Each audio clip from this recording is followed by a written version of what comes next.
قەید فەنجی هەر کوردێک بۆ ئازادی لە هەر هەردێک بە ئاشکرا و بەڕەوانی دەڵێ بە یادی بارزانی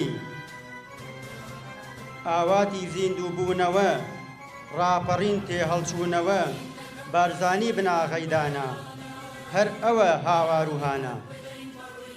بەڕێز بەسام عەلی بەرپرسی لەخی 12 پارتیمان، بەڕێز سەی بەهادین بەرپرسی هێزی خەبات لە هەڵەبجە، بەڕێزان کارگێڕان و ئەندامانی لەخی 12 پارتیمان، بەڕێز دکتۆر ئەشواق کاندیدی ژمارە 22 پارتیمان لە بازنەی سێ لە سنووری لەخی 12، بەڕێزان پێشمەرگە قارەمانەکانی شۆڕشی مەزنی ئەیلول، بە خێراتنێکی گەرمتانەکەین بۆ مەراسیمی پشتیوانیکردنتان لە تاقانەکانتیدی پارتیمان لە سنووری لەخی 12 کە ئەویش دکتۆرە ئەشواق جافە بە ژمارە 22 لە بازنەی سێ کە هەمومان شایدین لە دوو خولی ڕابردووی پەرلەمانی عێراق داکۆکتی کارێکی سەرسەختی مافەکانی کورد بووە لە بەغدا. بە ناوی خوای گەورە ئامادەبوانی خۆشەویست پێشمەرگە قارەمانەکانی شۆڕشی مەزنی ئەیلول، ئەم کاتتان باش. ئەمڕۆ وەکو کوڕی سەرلقێکی شۆڕشی ئەیلول ئیحساسێکی تایبەتم هەیە کە لە حزوری ئێوە وتار پێشکەشەکەم. وەکو کوڕی هەڤاڵێک کە لەم دەستگای ئێوە ساڵانێک لە خزمەتی ئێوە ئەندامی دەستگای ئەیلول بووە، هەستێکم هەیە کە جیاوازترە لە هەستی ڕۆژەکانی تر و زۆر خۆشحاڵم کە لە حزوری ئێوەی تێکۆشەرە وتاری پشگیریکردنی کاندیدی ژمارە 22مان دکتۆرە ئەشواق جاف بۆ ئەنجومەنی نوێنەرانی عێراق پێشکەشەکەم. هەڤاڵانی خۆشەویست، ئێوەی تێکۆشەر خاوەنی شانازیەکی گەورەن کە پێشمەرگەی مەزنترین شۆڕشی بزوتنەوەی ڕزگاری خوازی کوردستانن هەتا ئێستا کە شۆڕشی مەزنی ئەیلولە. بە درێژایی خەباتی ڕزگاری خوازی کوردستان شۆڕشی مەزنی ئەیلول تا ئێستا گەورەترین شۆڕشی مێژووی ڕزگاری خوازی کوردستانە. ئێوە بێ شانازی بکەن کە لە شۆڕشێک پێشمەرگە بوون، ڕابەرەکەی و سەرۆکەکەی مەزنترین سەرکردەی بزوتنەوەی ڕزگاری خوازی کوردستانە کە جەنەڕاڵ مستەفا بارزانیە.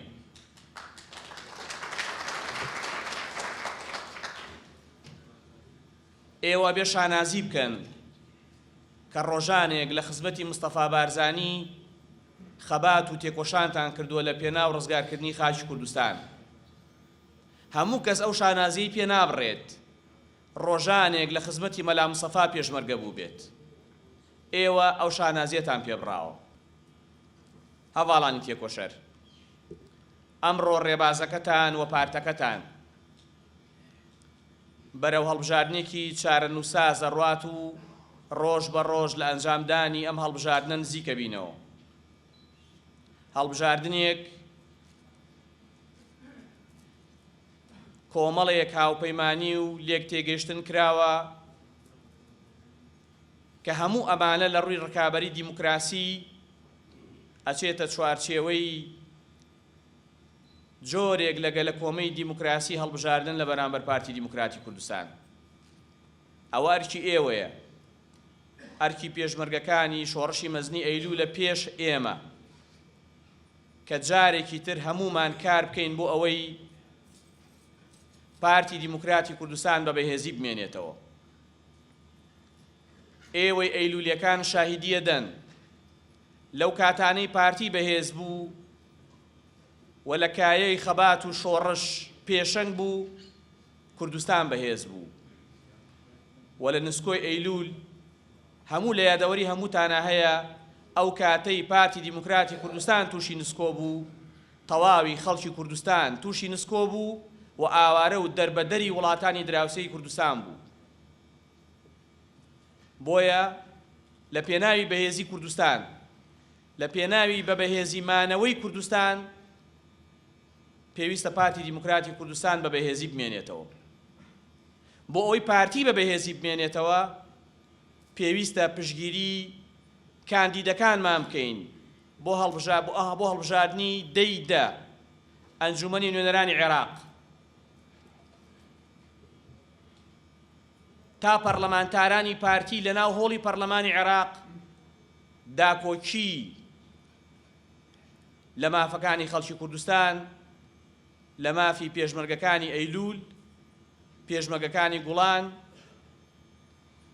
تەواوی خانەنشینی هێزە سەربازیەکان بودجەی هێزی پێشمەرگەی کوردستان بودجەی خەڵکی کوردستان و لەگەڵ ئێوەش ئێوە هەمووتان زیان لێکەوتووی دەستی ڕژێمی بەعسن و پێویستە ئەو یاسایانە کاری پێ بکرێ کە قەرەبووی زیان لێکەوتوانی دەستی ڕژێمی بەعسەکاتەوە. بۆ ئەمە پێویستمان بە پەرلەمانتاری چالاکی زمانزانی پڕزانیاری هەیە. ئێمە لە لقی 12 لەسەر فەرمانی جەنابی سەرۆک بارزانی ئەم ئەرکەمان بە کاندیدێک سپاردووە کە دڵنیاین لەوەی کە ئەتوانێت ئەرکەکەی لە هۆڵی پەرلەمانی عێراق بە باشی جێبەجێ بکات و داکۆچی لە مافەکانی ئێوە بکات. ئەویش دکتۆرا شواق جافە کە حزوری هەیە لەم هۆڵە لە خزمەتی ئێوەی خۆشەویست و کاندیدی ژمارە 22 بۆ ئەنجومەنی نوێنەرانی عێراق. هەڤاڵانی خۆشەویست،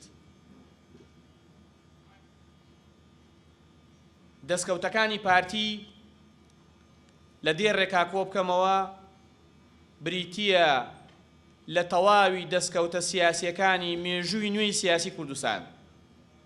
لە مێژووی نوێی سیاسی کوردستانە هیچ دەستکەوتێک نییە کە پارتی دیموکراتی کوردستان پشکی شێری بەرنەکەوتی بێت تایدا. و لەم سنوورەی ئێمە پێویستمان بەوە هەیە کە حکومڕانی پارتی، حکومڕانی تەندروستی پارتی، ئاوەدانی و ئارامی لەسەر دەستی پارتی دیموکراتی کوردستانە بگا بە سنوورەکەی ئێمەش. ئەم سنوورە هێندە قوربانی داوە کە شایستەی هەموو ئاوەدانی و ئارامیەک بێت. وەکو کاک عەرەب ئاماژەی پێکرد، ئەوەی لەم سنوورە کراوە بە ئێستاشەوە لەسەر دەستی جەنابی سەرۆک و سەرکردایەتی پارتی دیموکراتی کوردستان کراوە. گەر بمانەوێت ئاوەدانی زیاتر ڕووبکاتە سنوورەکانمان، پێویستە دەنگی خۆمان بە کاندیدەکانی پارتی دیموکراتی کوردستان بین.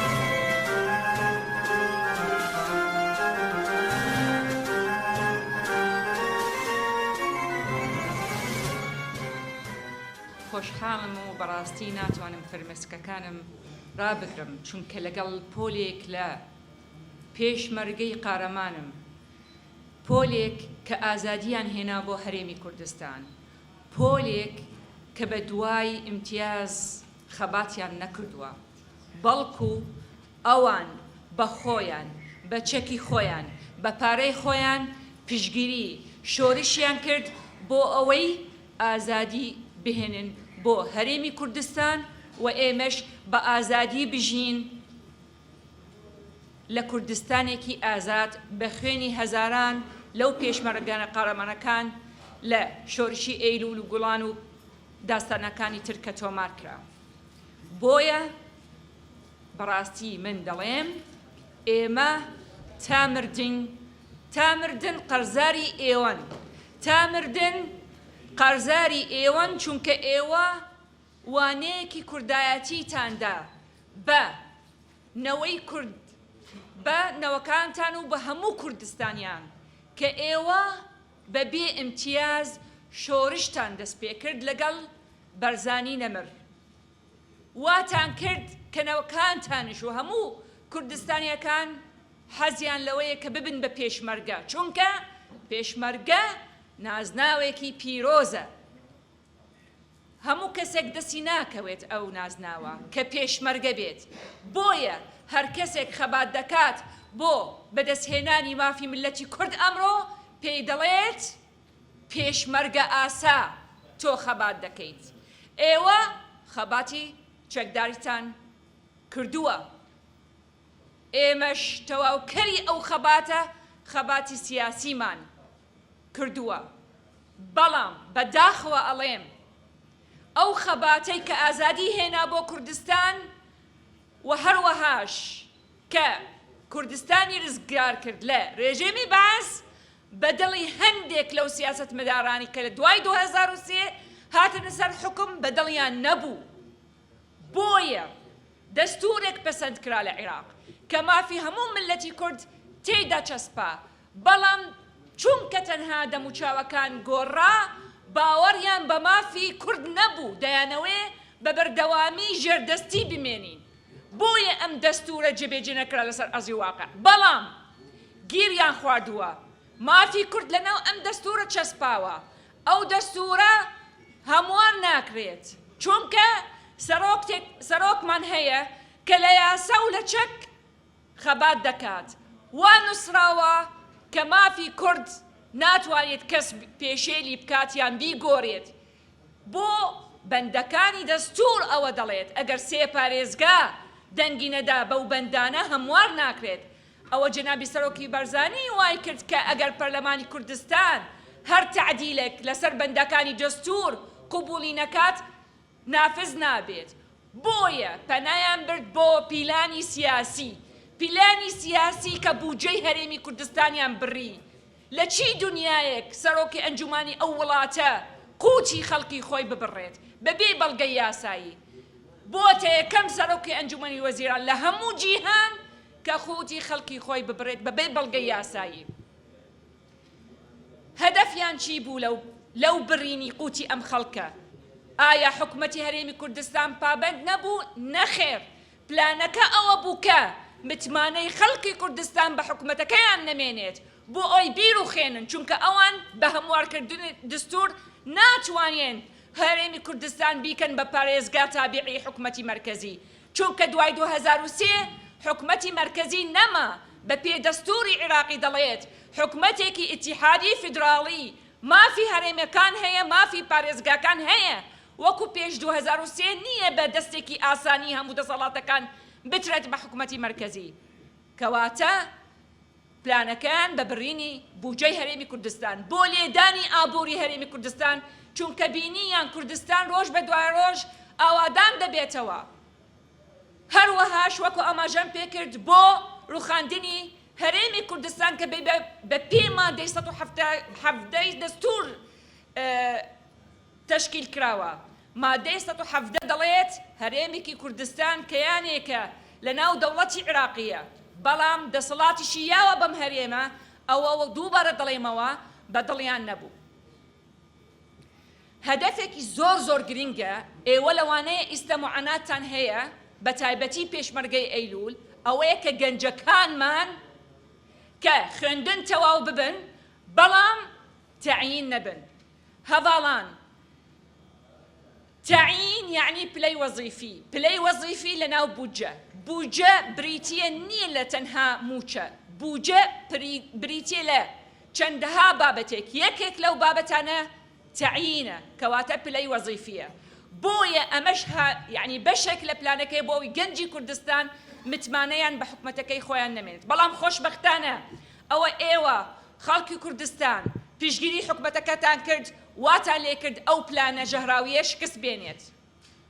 پەنایان برد بۆ پلانێکی ترە، تەواوکەری پلانی سیاسی چییە؟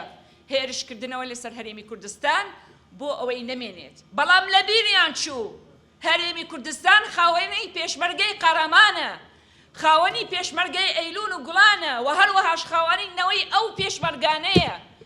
بۆیە داستانی پردێ و سحیلە و مەحموودیان تۆمار کرد، تەواوکەری ئەو داستانە کە ئێوە تۆمارتان کرد لە پێشوو. وانەیاندا بە جیهان هەمووی. بە هیچ شێوەیەک خەڵکی کوردستان قبوڵی ناکات ئەو کەیانە کە بەبێ دەستور تشکیل کراوە. ئێوە ئەمڕۆ بەهێزی چەکیان بە پێشەکاری دەستور ئەم کوردستانە بڕخێنن. ئەوە سەرۆکەکەمان لە بەرەکانی جەنگ سەرپشتی شەڕی داعش دژی داعش دەکرد. فراکسیۆنی پارتی چونکە لە قوتابخانەی کوردایەتی تەخەڕوجی کردووە لە ناو هۆڵی پەرلەمان پێشمەرگە ئاسا بەرگری دەکرد لە مافەکانتانە، بەرگری کرد لە پاراستنی کەیانی هەرێمی کوردستانە. ئەوە پارتیە، پارتی هەمووانە.